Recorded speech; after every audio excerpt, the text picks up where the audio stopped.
स्वागत नहीं करेंगे आप हमारा? कुछ नहीं, बस एक लाइक और कमेंट कर दीजिए। हम आए हैं आपके साथ फिर से प्रीव्यू शो लेकर। मैच नंबर 41 हैदराबाद और बेंगलुरु के बीच में ये मैच खेला जाएगा हैदराबाद में on cricket chronicles with Chandresh. मैं हूँ वैशाली, मेरे साथ है चंद्रेश सर। और हाँ, ये show powered by mutual fund सही है। बहुत बहुत शुक्रिया वैशाली जी। कैसे हैं आप?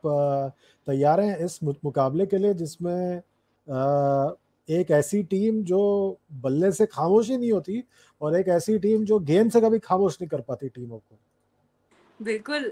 मैं तो बस ये काउंट कर रही थी कि अब कौन सा रिकॉर्ड टूटने वाला है, कितने रन बनने वाले हैं। मतलब ये तो भूल ही जाइए। अब लोग हैदराबाद के मैचेस को जाकर सर्च करते हैं कि नेक्स्ट मैच कब होगा, ताकि हमें वो रनों की बौछार, छक्के चौके देखने को मिले। बिल्कुल बिल्कुल। और वो ट्रेविस हेड ने कहा है 300 बनाएंगे, तो अब बस देखना है कि क्या 300 बन पाएगा या नहीं बन पाएगा। देखिए, लगता तो डिफिकल्ट है, बट अगर ट्रेविस हेड ने कहा है तो वो कुछ भी कर तो सकते हैं। इसी नोट पे शुरुआत करते हैं हम हैदराबाद के साथ। मुझे लगता नहीं है कि ज्यादा कुछ बात करने को होगा हैदराबाद की टीम के लिए, लेकिन फिर भी कोई बदलाव सर आप, या फिर कोई ऐसा प्लेयर जो आप देख रहे हो इस पर्टिकुलर मुकाबले में खेलता हुआ। देखिए, मैं तो चाहता हूं कि एक ही खिलाड़ी है जिसको मैं बड़े गौर से देखना चाहता हूं, वो है उमरान मलिक। पर जिस तरह से जो मीडियम पेसर्स हैं, मतलब पैट कमिंस को छोड़कर, वो बुरा मान जाएंगे मेरी बात को, जो मीडियम पेसर्स हैं जिन्होंने जिस तरह से प्रदर्शन किया है, जैसे नटराजन हो गए, भुवी कुमार हो गए, और जयदेव उनडकट जब जब उनको मौका मिला है, नीतीश कुमार रेड्डी, इन सब लोगों ने जिस तरह से प्रदर्शन किया, उससे तो ऐसा लगता है कि उनकी जरूरत ही नहीं है, कि उनके पास वो एक रफ्तार का एक विकल्प है। पर जरूरत है, क्योंकि वो जो है वो ऐसे गेंदबाज है, उनके पास जो धीमी गति से गेंद डालते हैं, कटर्स डालते हैं, बल्लेबाज को बहुत मुश्किल कर देते हैं रफ्तार ढूंढने में। और वो हमने देखा जब हैदराबाद पिछला मुकाबला खेल रहा था दिल्ली के खिलाफ, ऋषभ पंत और काफी जो बल्लेबाज थे वो मतलब स्ट्रगल कर रहे थे टाइम करने के लिए। तो आई थिंक पैट कमिंस ने एक फॉर्मूला पकड़ लिया है, बल्लेबाजी करो, 250 275 रन बनाओ, और फिर गेंदबाजी समझदारी से करो और मैच जीतो। सर, क्योंकि इतना इजी लग रहा है हैदराबाद के लिए, लेकिन फिर भी मैं आपको स्पॉट पे डालना चाहूंगी और पूछना चाहूंगी एक क्वेश्चन कि अगर आप अपोजिशन से होते, पहले अगर एज अ बॉलर होते, तो आप किस तरीके की लाइन और लेंथ डालते ताकि ट्रेविस हेड को रोका जा सके, अभिषेक शर्मा को रोका जा सके और हैदराबाद को ऐसा स्कोर बनने से रोका जा सके। एक चीज कर सकते हैं कि आप जो है एक ऑफ स्पिनर के साथ शुरुआत करें इन दोनों के खिलाफ, कुछ अलग कीजिए जो वो एक्सपेक्ट नहीं कर रहे हैं। अब अभी आरसीबी जो है वो चाहे तो, अगर ग्लेन मैक्सवेल अपने आप को स्वस्थ महसूस कर रहे हैं तो वो आके खेले, नहीं तो विल जैक्स के साथ शुरुआत करें और दबाव डालें ट्रेविस हेड और जो अभिषेक शर्मा उन पर, कि कुछ अलग करने की कोशिश कर रहे हैं जो एक्सपेक्ट नहीं कर रहे हैं आप वो एक्सपेक्ट करोगे कि सिराज जो है, जो मेरे ख्याल से T20 क्रिकेट के लिए उपयुक्त गेंदबाज नहीं है, आप उनसे शुरुआत करेंगे, वो विड्थ देंगे, वो मौका देंगे बल्लेबाज को अपना हाथ घुमाने का, तो वो दोनों तो रन बटोर के रहेंगे उधर।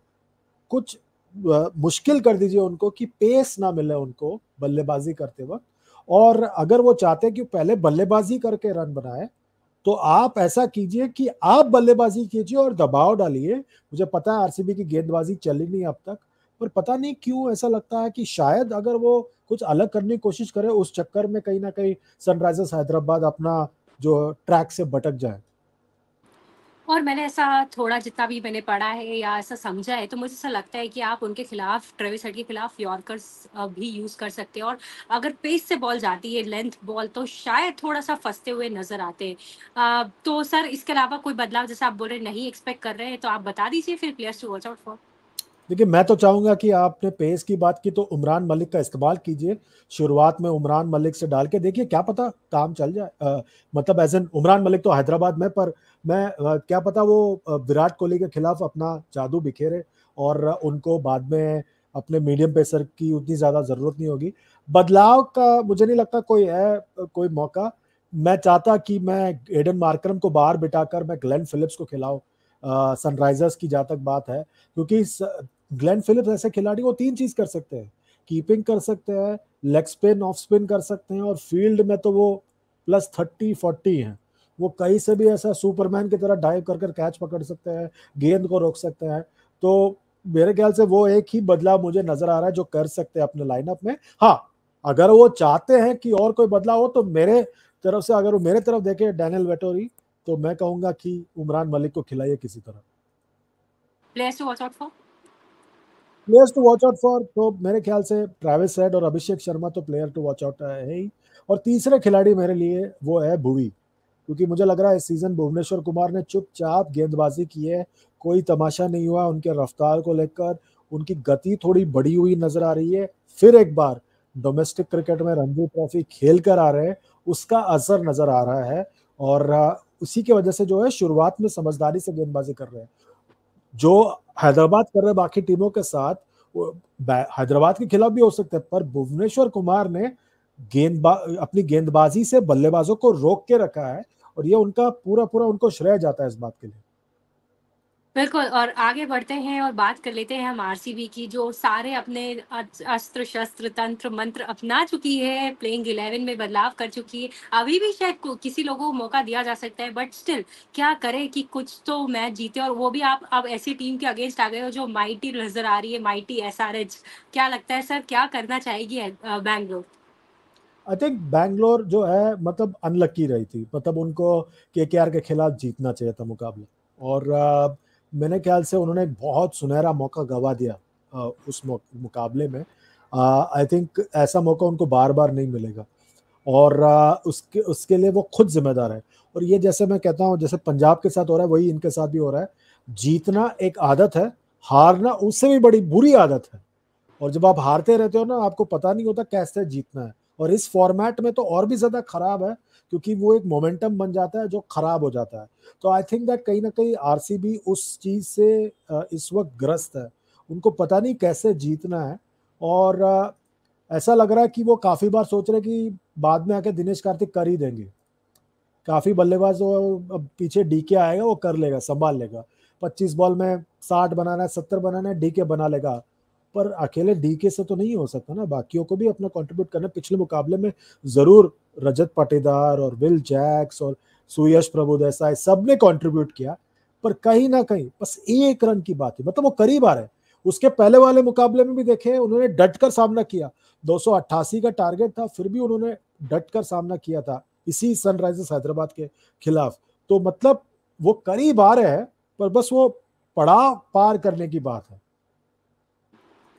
बिल्कुल, और शायद एक रणनीति जो आरसीबी अपना सकती है, प्रोबेबली अगर टॉस जीते गलती से, तो पहले बैटिंग करे, क्योंकि उनकी बैटिंग अच्छी नज़र आ रही है विदाउट अ डाउट। जैसा आपने कहा, रजत पाटीदार और विल जैक्स के बीच में जो साझेदारी हुई थी, वो बहुत ही शानदार थी, और रजत पाटीदार का उस तरीके से फॉर्म में आना, स्पेशली ईडन में, हमने देखा है एलिमिनेटर में लखनऊ सुपर जायंट्स के अगेंस्ट उन्होंने क्या किया था, एक शानदार सेंचुरी लगाई थी। तो ये कॉन्फिडेंस देगा आरसीबी के प्लेयर्स को भी और मैनेजमेंट को। और ऐसा होता है ना, कभी आपका एक डिपार्टमेंट अच्छे से क्लिक करता है, तो दूसरा उससे प्रेरणा लेकर वो भी अच्छा करता है। तो प्रोबेबली आप टॉस जीतिए, बैटिंग करिए, प्रेशर पुट करिए हैदराबाद में, क्योंकि अभी तक हमने ऐसा देखा है कि हैदराबाद जब 250 रन लगाती है, तब पहली गेंद से दूसरी अपोजिशन के ऊपर दबाव आता है। लेकिन आप भी तो ट्राई करिए, कभी हो सकता है हैदराबाद भी हमें दबाव में दिखे। हमने भी देखा है हैदराबाद के लाइनअप, एडम माकरम, अब्दुल समद, जब नीचे वाले प्लेयर्स आते, तो थोड़ा तो उनमें भी रुकावट आती है। तो शायद ये आपके लिए वर्क कर जाए। तो इसके बिल्कुल। अलावा players to watch out for बता दीजिए सर। आरसीबी की जहां तक बात है, player to watch out for एक तो दिनेश कार्तिक है, क्योंकि मुझे लगता है कि दिनेश कार्तिक बहुत बढ़िया फॉर्म में चल रहे हैं, और उन पर मेरी नज़र हमेशा रहती है। और दूसरे खिलाड़ी जिन पर मेरी नज़र है वो है विल जैक्स, क्योंकि जिस तरह से खुलकर बल्लेबाजी की थी उन्होंने केकेआर के खिलाफ, मजा आ गया था देखने के लिए। और ये इसलिए हैरानगी की बात थी कि उन्होंने शुरुआत नहीं किया था आरसीबी के लिए। और तीसरे खिलाड़ी जिन पर मेरी नज़र है यहाँ पर, जो मेरे ख्याल से एक प्रभाव डाल सकते हैं, वो है करण शर्मा। और जिस तरह से उन्होंने बल्लेबाजी की थी, गेंदबाजी तो हम एक्सपेक्ट ही करते हैं, पर पिछले कुछ सालों में डोमेस्टिक क्रिकेट में भी उन्होंने अपने बल्ला बहुत घुमाया है। तो आई थिंक दैट उन पर इसीलिए मेरी नजर होगी, क्योंकि वो लगभग उन्होंने मैच जिता दिया था केकेआर के खिलाफ। चलिए सर, विन प्रिडिक्शन पूछूं या ये पूछूं कितने रन बन रहे हैं? बताइए आप। देखिए मुझे लगता है बहुत आसान होगा कहना कि यहाँ पर कहना कि सनराइजर्स हैदराबाद का पलड़ा भारी है। और अगर वो पहले बल्लेबाजी करते हैं, मुझे कहीं ना कहीं लग रहा है वो शायद इस सीजन का सबसे बड़ा स्कोर खड़ा करने वाला है। ठीक है, लगता तो मुझे भी यही है कि हैदराबाद जीतेगी, पर शायद हैदराबाद फैन मुझसे थोड़ा नाराज़ हो जाए, लेकिन मुझे बहुत ऐसे स्ट्रॉन्गली लग रहा है कि कल शायद हेड ना चले। लेकिन नाराज़ मत होइए, एक और अच्छी न्यूज़ जो मुझे लगता है हो सकती है, वो कि क्लासन शो हमें देखने मिलेगा। तो ये मेरा प्रेडिक्शन है। आप लोगों को क्या लगता है ज़रूर क कमेंट करके बताइएगा, और कोई भी सवाल हो हमारे तक तो ज़रूर पहुँचाइएगा। Thank you so much for watching and we will be back again.